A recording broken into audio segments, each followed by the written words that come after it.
Probably a combination of things. The rising price of electricity, it's quite a problem here in South Australia. Environmental reasons, our electricity bills, and just an investment actually for the future, because I think getting solar is a long-term investment, and that's why I think it's a good idea to do the research and get the right quality product so that you can have the long-term benefits from installing solar.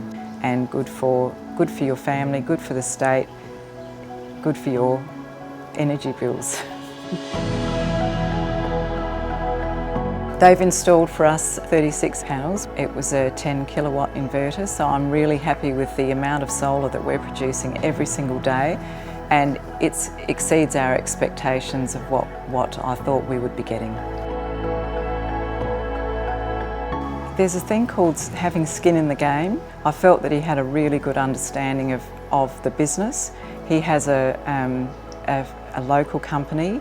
He has a lot of investment of himself and his family in the company, and he's been doing it for quite a number of years, and I felt very confident that he would be a good person, he and his team, to have it installed, and as it turned out, they were excellent.